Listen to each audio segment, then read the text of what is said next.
Hello प्यारे बच्चों, कैसे हो। स्वागत है आपका अपने चैनल। और हम लोग क्लास 9th एनसीईआरटी में हिंदी में सॉल्व कर रहे हैं और उसमें हम लोग अध्याय 2 यानी बहुपद अंग्रेजी में जिसको पॉलिनोमियल्स कहते हैं उसको सॉल्व कर रहे हैं। पिछले वीडियो में हमने बहुपद क्या होता है उसका पूरा कॉन्सेप्ट क्लियर कर रखा है। अगर आप हमारे चैनल में पहली बार हैं और उस वीडियो को अभी तक नहीं देखा है तो इस वीडियो को प्लीज स्किप कर दीजिए और उसका लिंक आपको आई बटन पे मिल जाएगा। पहले आप उस बहुपद वाले पूरे कॉन्सेप्ट को समझ लीजिए, तब आप इस पे आइए, क्योंकि हमने उसमें पिछले वीडियो में जो बहुपद क्या होता है और क्वेश्चन नंबर 1 और 2 सॉल्व कर रखा है। और आज के इस वीडियो में जो लास्ट के क्वेश्चंस हैं, रिमेनिंग क्वेश्चंस हैं, उसको हम लोग सॉल्व करने वाले। तो चलिए अब आ जाते हैं आपके एक्सरसाइज पे। जो हम लोगों की प्रश्नावली 2.1 का तीसरा क्वेश्चन क्या कह रहा है।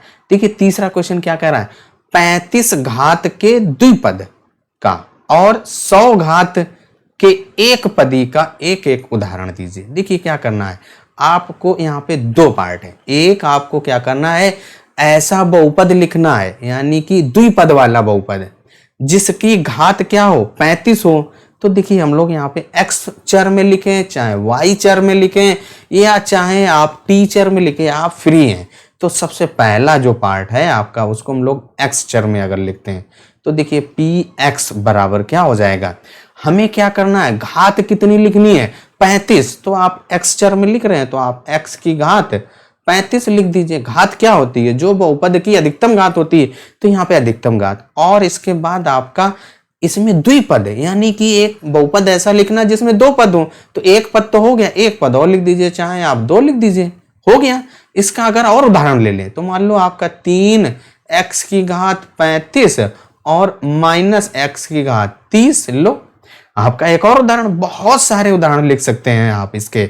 अगर और उदाहरण की बात करें, एक और हम लिख दें यहाँ पे, जैसे y की घात, अब अगर py चर में ले लें तो py बराबर y की घात 35 और -y की घात 2 हो गया। लो एक ऐसा बहुपद है जिसमें घात आपकी क्या है 35 है और पद कितने हैं 2 है, बस हो गया, यही लिखना था। अब अगला क्या कह रहा है कि आपको 100 घात के एक पदी यानी कि ऐसा बहुपद लिखना है या ऐसा एक पदीय बहुपद लिखना है जिसमें केवल एक पद हो और घात कितनी हो 100 हो। तो बस लिख दीजिए, देखिए क्या है आपका px बराबर x की घात 100 हो गया। देखिए एक ही पद है और घात कितनी है 100 है। और लिखना चाहो आप लिख दो 5/2 x की घात 100। लो एक ही पद है और घात आपकी कितनी है 100 है। और उदाहरण लिखना चाहें आप लिख दो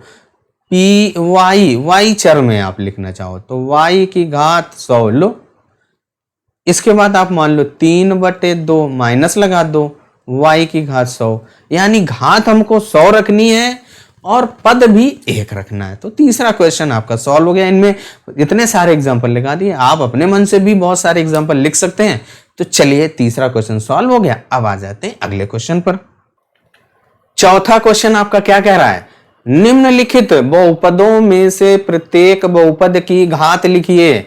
घात हमने बताया था कि जो भी बहुपद होगा उसमें जो चर होगा, चर की अधिकतम घात ही बहुपद की घात कहलाती है। तो पहला पार्ट हम लोग सॉल्व करते हैं। तो देखिए जो चर आपका बहुपद लिखा हुआ है 5x की घात 3 और धन 4x की घात 2 धन 7x। अब यहाँ पे अगर आपके चर की बात करेगा तो चर सबसे पहले पहचानिए। चर हम लोगों का क्या है भाई, x है। अब x में सबसे पहला जो पद लिखा हुआ है इसकी घात की बात करेगा तो 3 है, दूसरा है उसकी घात आपकी 2 है, जो तीसरा पद है उसकी घात आपकी 1 है। अब हमें क्या करना है, अधिकतम चुनना है। तो 3, 2, 1 में सबसे ज्यादा सबसे बड़ी संख्या कौन सी है 3 है। तो यहाँ पे घात लिख दीजिए भाई, घात बराबर 3 हो गया और यही आपका आंसर हो गया। पहला पार्ट आपने सॉल्व कर लिया। अब आ जाते हैं सेकेंड पार्ट पर। दूसरा पार्ट आपका क्या लिखा हुआ है, 4 माइनस y की घात 2। तो सबसे पहले यहाँ पे आप चर गिनिए। चर देखिए, चर की बात करेगा तो आपका y है ना चर।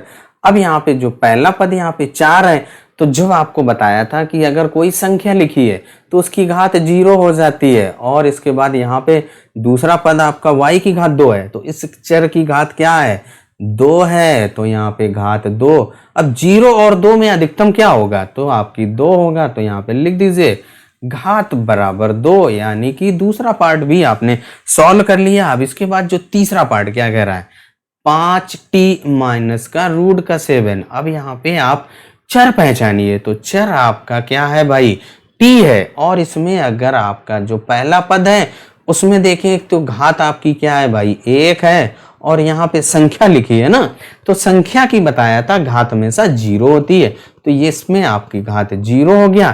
तो अधिकतम की बात करेगा तो आपका बड़ा क्या है, 1 है, तो यहाँ पे आपकी घात क्या हो जाएगी, घात बराबर 1, यानी कि तीसरा पार्ट भी हम लोगों का सॉल्व हो गया। और इसके बाद आपका जो चौथा पार्ट, तो लास्ट यानी कि चौथा पार्ट आपका क्या कह रहा है, 3 कह रहा है। अब देखिए, अभी हमने जब एग्जाम्पल में जब एक्सप्लेन किया था उसमें एक संख्या लिया था, तो संख्या वाला देखिए आपका 3 लिखा है, 3 को आप क्या लिख सकते हैं, 3 गुणे 1, और 1 को हम लोग क्या लिख सकते हैं, किसी भी चर की घात 0 कीजिए तो उसका मान 1 ही आता है, यानी कि इसको आप 3x की घात 0 लिख सकते हैं। अब यहाँ पे एक ही पद है, उसकी घात 0 हो गई, यहाँ पे चर आपका x है ना, तो उसकी घात 0 हो गई, तो यहाँ पे इसकी जो घात होगी उसको आप 0 कहेंगे। और इस तरीके से चौथा क्वेश्चन हम लोगों का सॉल्व हो गया। वीडियो आपको अगर पसंद आया हो, चैनल में पहली बार है तो चैनल को सब्सक्राइब करना मत भूलिएगा। चलिए अब आ जाते हैं नेक्स्ट क्वेश्चन पे। आखिरी क्वेश्चन प्रश्नावली 2.1 का लास्ट क्वेश्चन क्या कह रहा है, बताइए कि निम्नलिखित बहुपदों में कौन कौन रैखिक बहुपद हैं, कौन कौन द्विघाती हैं और कौन कौन त्रिघाती। रैखिक मतलब एक घात वाला, द्विघाती, द्वि मतलब द्वि यानी जिसकी घात 2 हो जाए, त्रिघाती का मतलब जिसकी घात 3 हो जाए। हमें यही पहचानना है। तो सबसे पहला हमारा काम क्या रहेगा, जो हमारे बहुपद हैं उन बहुपद की घात पहचानिए, घात ज्ञात कीजिए। वो आपने अभी चौथे क्वेश्चन में घात निकालना सीखा है, तो वही घात के आधार पर ही आप बता देंगे। अगर एक घात आती है तो रैखिक लिख दीजिए, 2 घात आ जाती है तो आप द्विघाती, 3 घात आती है तो त्रिघाती। तो देखिए जो पहला आपका है, पहला क्वेश्चन क्या लिखा हुआ है भाई, x की घात 2 धन का x। अब यहाँ पे सबसे पहले आपका घात ज्ञात करने के लिए क्या बताया, चर देखिए, तो चर यहाँ पे आपका x है, और चर के बाद आप इसकी घात निकालिए। घात बराबर देखिए यहाँ पे 2 और यहाँ पर 1 है, तो घात कितनी हो जाएगी, 2 हो जाएगी। जब आपका घात 2 हो गई तो क्या लिख देंगे, द्विघाती बहुपद। तो यहाँ पे क्या लिख देंगे आप, इसको द्विघाती। ये हम लोगों का क्या हो गया, द्विघाती हो गया, यानी कि पहला पार्ट आपका सॉल्व हो गया। दूसरा आपका क्या कह रहा है, देखिए सेकंड पार्ट आपका आते हैं भाई। जो हम लोगों का सेकंड पार्ट क्या कह रहा है, x माइनस x की घात 3। अब हमें क्या करना है, इसकी घात निकालनी है। तो सबसे पहले आप चर देखेंगे, तो चर की बात करेंगे तो आपका x है। अब यहाँ पे पहले वाले पद में आपकी घात 1 है, दूसरे वाले पद में घात 3 है, यानी कि इसकी अधिकतम घात क्या हो गई, 3। तो आप लिख देंगे घात बराबर 3। तो जब घात आपकी 3 हो जाती है तो हमारा बहुपद कैसा हो जाता है, 3, यानी कि त्रिघाती। त्रिघाती का मतलब ऐसा बहुपद जिसकी घात 3 हो, यानी कि जो दूसरा है वो आपका त्रिघाती है। अब आ जाते हैं इसके तीसरे पार्ट पर। भाई तीसरा पार्ट आपका क्या कह रहा है, तीसरा पार्ट हम लोगों को क्या कह रहा है, y धन y की घात 2 धन 4। अब यहाँ पे सबसे पहला आपका काम है क्या करना, चर पहचानना। तो चर अगर आपसे कहा जाए तो आपका चर y है। अब यहाँ पे पहले पद की घात 1, दूसरे की 2, तीसरे की 0, यानी कि अधिकतम घात क्या हो गई, तो घात आप दिस बहुपद, इस बहुपद की घात 1 2 हो गई, 2 है, 1 नहीं 2 है। अब ये हम लोगों का कैसा हो जाएगा भाई, जब 2 घात हो गई तो द्विघाती, यानी कि जिस बहुपद की घात 2 होगी वो आपका द्विघाती बहुपद होगा। सिंपल सा तरीका है। तीसरा भी हम लोगों का सॉल्व हो गया। अब आ जाते हैं चौथे पार्ट पर। चौथा पार्ट आपका क्या कह रहा है, 1 धन x। तो आपका ये बहुपद यहाँ पे हमने नोट कर लिया। अब यहाँ पे सबसे पहले चर आप पहचानिए। चर आपका यहाँ पे x है। देखिए ना, जो अंग्रेजी अक्षर के जो अल्फाबेट होते हैं, अंग्रेजी अल्फाबेट हैं, वही आपके चर कहलाते हैं। यहाँ पे चर आपका x, और पहले वाले की जो घात, पहले पद की घात आपकी 0, दूसरे की यानी चर की घात कुछ भी नहीं तो 1 माना जाता है, x की घात 1। अब यहाँ पे इसकी जो अधिकतम घात क्या हो गई, घात बराबर 1 हो गया। जब आपकी घात 1 हो जाती है तो हम लोगों का जो बहुपद है वो कैसा हो जाता है भाई, रैखिक। तो ये आपका कैसा हो गया, रैखिक हो गया। चौथा भी हम लोगों ने सॉल्व कर लिया। अब इसके बाद इसका जो नेक्स्ट पार्ट यानी पांचवा क्या कह रहा है, 3t यानी 3t लिखा हुआ है। अब इसके बाद हम लोग इस यहाँ पे सबसे पहला आपका काम क्या रहता है कि आप चर पहचानिए। तो चर यहाँ पे आपका t है। जब आप चर पहचान लेते हैं और फिर चर की अधिकतम घात देखिए, वही उस बहुपद की घात हो गई। घात यहाँ पे देखिए एक ही पद है, उसकी घात 1 है यानी घात 1 हो गया। जब आपकी घात 1 हो गई तो हमारा जो बहुपद है तो वो कैसा हो जाता है भाई, रैखिक बहुपद, यानी हम लोगों का ये रैखिक हो गया। पांचवा भी पार्ट सॉल्व हो गया। अब आ जाते हैं अगले पार्ट पर, जो 6 पार्ट यानी छठा पार्ट आपका क्या कह रहा है, आर की घात 2। एक ही पद है और इसमें अगर आपका चर की बात करेगा तो आपका आर है और उसकी घात कितनी है, 2। एक ही पद है, उसकी घात 2 है, यानी कि आप इसकी घात कहेंगे तो घात बराबर 2। और जब आपकी घात 2 हो गई तो बहुपद कैसा हो गया, द्विघाती। लिख दीजिए, ये हम लोगों का द्विघाती बहुत ही आसान सा तरीका है भाई। केवल आपको घात देखनी है। घात 1 तो रैखिक, 2 है द्विघाती, 3 घात है तो त्रिघाती। अब इसके बाद जो लास्ट पार्ट यानी कि 7th पार्ट आपका क्या कह रहा है, 7x की घात 3 यानी 7x की घात 3।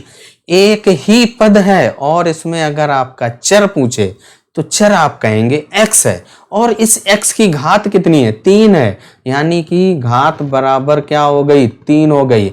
इस बहुपद की घात 3 हो गई तो ये आपका कैसा हो गया भाई, त्रिघाती। तो लिख दीजिए, ये हम लोगों का त्रिघाती हो गया। और इस तरीके से आपका जो क्वेश्चन नंबर 5वां क्वेश्चन आपने सॉल्व कर लिया। वीडियो कैसा लगा कमेंट करके जरूर बताइएगा। अगर आप चैनल में पहली बार हैं, वीडियो पसंद आया हो तो चैनल को सब्सक्राइब करना मत भूलिएगा। और हम लोगों ने एक्सरसाइज 2.1 यानी प्रश्नावली 2.1 सॉल्व कर लिया है, यानी पूरी कंप्लीट हो चुकी है। अब इसके बाद अगले वीडियो में जो प्रश्नावली 2.2 है उसका परिचय देंगे, इंट्रोडक्शन देंगे, तब हम लोग सॉल्व करेंगे। चलिए, तब तक अपना ख्याल रखें, स्वस्थ रहें, मस्त रहें। मिलते हैं नेक्स्ट वीडियो में नेक्स्ट एक्सरसाइज के साथ।